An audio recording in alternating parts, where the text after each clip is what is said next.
नमस्कार दोस्तों, स्वागत है आप सभी का आपके अपने YouTube channel S1 coaching centre में। फ्रेंड्स, आज के वीडियो में हम लोग करंट अफेयर्स में 2 जुलाई के इंपॉर्टेंट करंट अफेयर्स को देखने जा रहे हैं। ठीक है।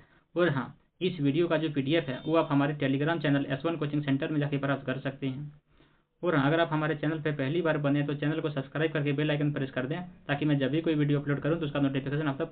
तो चलिए वीडियो स्टार्ट करते हैं। देखते हैं सबसे पहला इंपॉर्टेंट करंट अफेयर आज का क्या है। देखिए यहाँ पे कहा कि इंदौर देवास हाईवे पर ट्रैफिक जाम। ठीक है, यानी कि MPHC ने केंद्र को नोटिस जारी किया है ये। तो देखिए, मध्य प्रदेश उच्च न्यायालय ने हाल ही में आगरा मुंबई राष्ट्रीय राजमार्ग के इंदौर देवास खंड पर भारी ट्रैफिक जाम को लेकर दायर जनहित याचिका पर केंद्र सरकार और भारतीय राष्ट्रीय राजमार्ग प्राधिकरण यानी कि NHAI से जवाब मांगा है। उच्च न्यायालय ने यह भी निर्देश दिया है कि राष्ट्रीय राजमार्ग पर इंदौर और देवास के बीच सड़क का निर्माण कर रही एक निजी कंपनी को भी प्रतिवादियों की शामिल किया जाए। उसके बाद अगला इंपॉर्टेंट आप देखिए क्या कि हिंद महासागर क्षेत्र में चीन की बढ़ती रणनीतिक उपस्थिति। देखिए, संसदीय समिति की रिपोर्ट में इस बात पर प्रकाश डाला गया है कि हिंद महासागर क्षेत्र में चीन की बढ़ती रणनीतिक उपस्थिति भारत के लिए एक चुनौती है। चीन की बेल्ट एंड रोड पहल और ऋण जाल कूटनीति रिपोर्ट में BRI मतलब क्या होता है, बेल्ट एंड रोड पहल। ठीक है, ऋण जाल कूटनीति विशेषतः हिंद महासागर क्षेत्र पर चर्चा की गई है। चीन अवसंरचना परियोजनाओं में भारत जो भारी निवेश कर रहा है। इसके बाद अगला इंपॉर्टेंट आप देखेगा कि भारत का विदेशी ऋण बढ़कर 736 अरब डॉलर हुआ है, जो GDP का 19.1% है। देखिए, RBI भारत का विदेशी ऋण मार्च 2025 के अंत तक बढ़कर 736.3 बिलियन डॉलर या सकल घरेलू उत्पाद GDP का 19.1% हो गया, जो एक वर्ष पहले 668.8 बिलियन डॉलर या GDP का 18.5% था। बाहरी ऋण किसी देश के ऋण का वह हिस्सा होता है जो संप्रभु सरकारों, अंतर्राष्ट्रीय वित्त संस्थानों और निजी वाणिज्यिक संस्थानों सहित विदेशी उधारदाताओं से उधार लिया जाता है। उसके बाद अगला इंपॉर्टेंट आप देखेगा कि SCO बैठक में राजनाथ ने चीनी समकक्ष को दिखाई मधुबनी पेंटिंग। देखिए, चीन के किंग दावो में शंघाई सहयोग संगठन के रक्षा मंत्रियों की बैठक के दौरान भारत के रक्षा मंत्री ने अपने चीनी समकक्ष को मधुबनी पेंटिंग भेंट किया है। मधुबनी पेंटिंग, जिसे मिथिला पेंटिंग के नाम से भी जाना जाता है, की उत्पत्ति जो है बिहार के मिथिला क्षेत्र के मधुबनी जिले में हुई थी। मधुबनी पेंटिंग बिहार का पहला उत्पाद था, जिसे 2007 में भौगोलिक संकेत यानी कि GI टैग मिला हुआ था। उसके बाद अगला इंपॉर्टेंट आप देखिएगा कि ब्रिटेन ने साहसिक सिंथेटिक मानव जीनोम परियोजना शुरू किया है। देखिए, यूनाइटेड किंगडम के शोधकर्ताओं ने एक महत्वाकांक्षी पहल शुरू की है, सिंथेटिक ह्यूमन जीनोम प्रोजेक्ट, जो मानव जीनोम को पढ़ने से लेकर उसे लिखने के प्रयास तक की एक साहसिक छलांग का प्रतिनिधित्व करता है। उसके बाद जान लीजिए कि HGP, ठीक है, के विपरीत जो मानव जीनोम को पढ़ता है, ठीक है, वो साइन HG का लक्ष्य मानव DNA के बड़े खंडों को कृत्रिम रूप से लिखना है। अनुवांशिक पढ़ने से इंजीनियरिंग तक का संक्रमण होता है इसमें। इसका समय अवधि कितना है, 5 वर्ष का है। अगला इंपॉर्टेंट आएगा कि बिहार ने मोबाइल ऐप के माध्यम से भारत की पहली वोटिंग की घोषणा किया है। देखिए, बिहार जो है देश का पहला राज्य बन गया है जिसने नगर निकाय चुनाव और उपचुनाव में मोबाइल एप्लीकेशन के माध्यम से वोटिंग सुविधा शुरू की है। 6 नगर पंचायत और 36 अन्य नगर निकायों में मतदान हो रहा है। यह जो सुविधा है उन लोगों के लिए उपलब्ध है जो मतदान केंद्र पर जाकर वोट नहीं डाल पाते हैं। मतदाताओं को ना ESECBHR ऐप इंस्टॉल करना होगा इसके लिए। उसके बाद अगला इंपॉर्टेंट आप देखिए क्या कि अमेरिकी कानून के नए मसौदे में धन प्रेषण कर को घटाकर 1% किया गया। देखिए, अमेरिकी सीनेट ने one big beautiful bill act का संशोधित संस्करण जारी किया है, जिसमें विदेशी प्रेषण पर प्रस्तावित कर को घटाकर 1% कर दिया गया है। US में जारी बैंक खातों, डेबिट कार्ड और क्रेडिट कार्ड के माध्यम से किए गए प्रेषण को अब इस कर से छूट दी गई है। प्रस्तावित कानून का जो मूल उद्देश्य है वो US से भेजे गए सभी विदेशी प्रेषणों पर कर लगाना था इस पर। उसके बाद अगला इंपॉर्टेंट आप देखिए क्या है कि राष्ट्रीय चिकित्सक दिवस, जो कि हर साल 1 जुलाई को मनाया जाता है। देखिए, भारत जो है 1 जुलाई को राष्ट्रीय चिकित्सक दिवस मनाएगा। यह दिन डॉक्टरों के समर्पण को मान्यता देता है। 2025 का विषय क्या है? Behind the mask who heels the healers. ठीक है, क्या है? Behind the mask who heels the healers.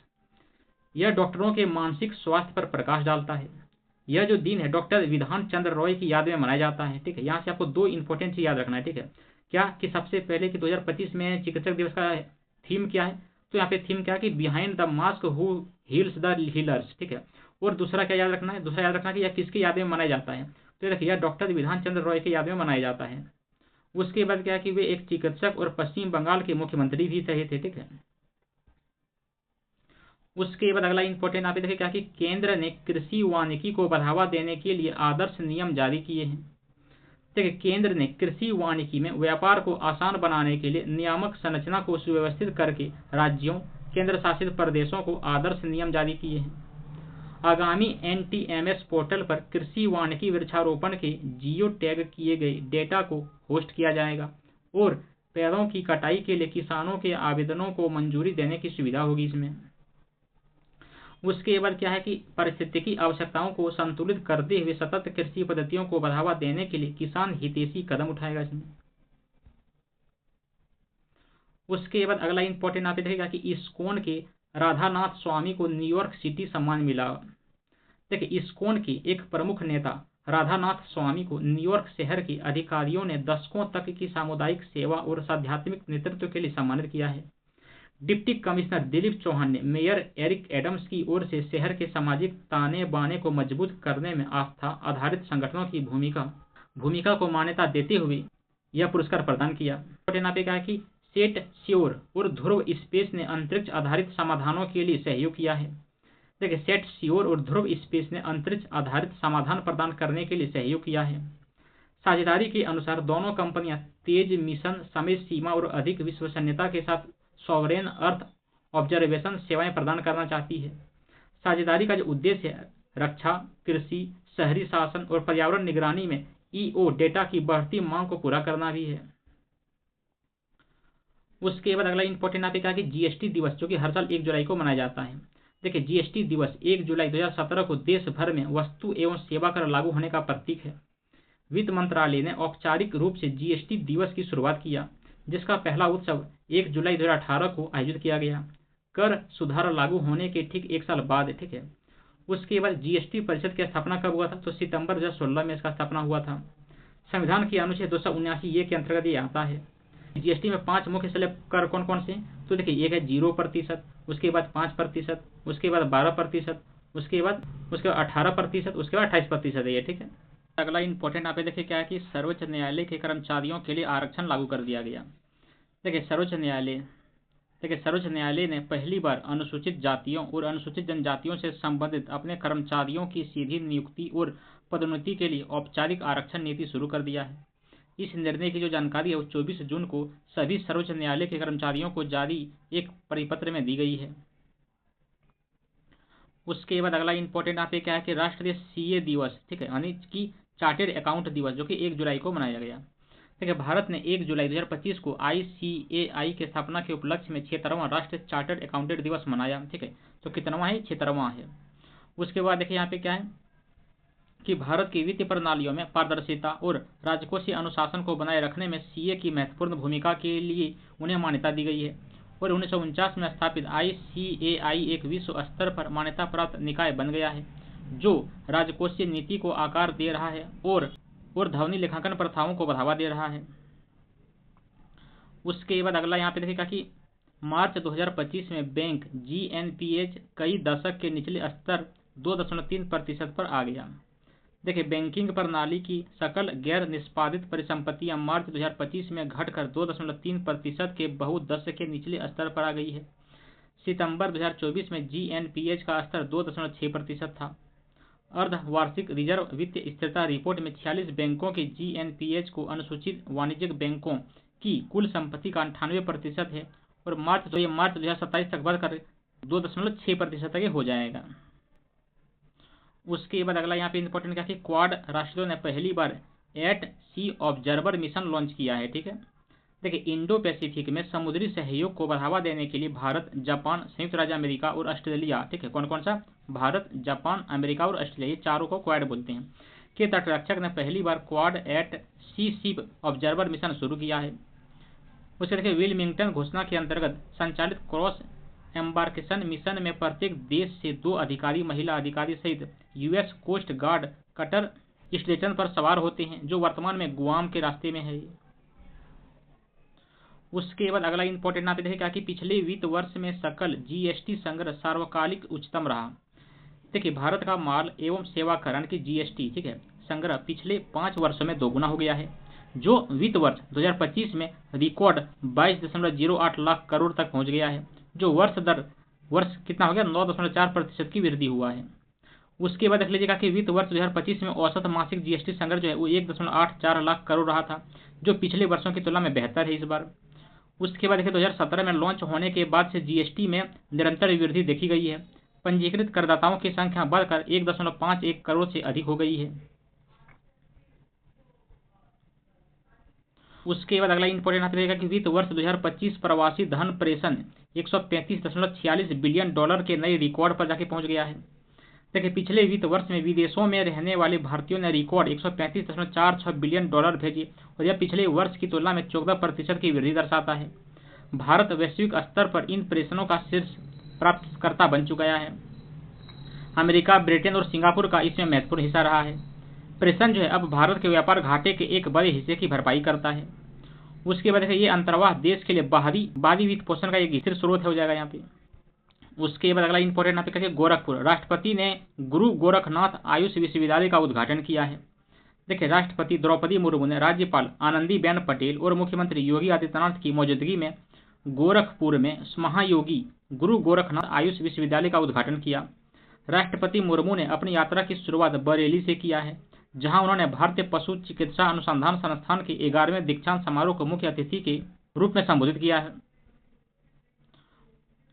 उसके बाद अगला इंपॉर्टेंट आपके क्या है कि फीफा F4S कार्यक्रम विद्यालयों में 10 लाख फुटबॉल वितरित किए जाएंगे। देखिए फुटबॉल में भागीदारी को बढ़ावा देने और विद्यार्थियों के बीच एक सुदृढ़ खेल संस्कृति को बढ़ावा देने के लिए देश भर के विद्यालयों में लगभग 10 लाख फुटबॉल वितरित किए जाएंगे। केंद्रीय शिक्षा मंत्री धर्मेंद्र प्रधान ने कोलकाता के फोर्ट विलियम स्थित पीएम श्री केंद्रीय विद्यालय में फुटबॉल फॉर स्कूल्स ठीक है F4S के हिस्से के रूप में फीफा फुटबॉल के वितरण को हरी झंडी दिखाते हुए यह घोषणा किया।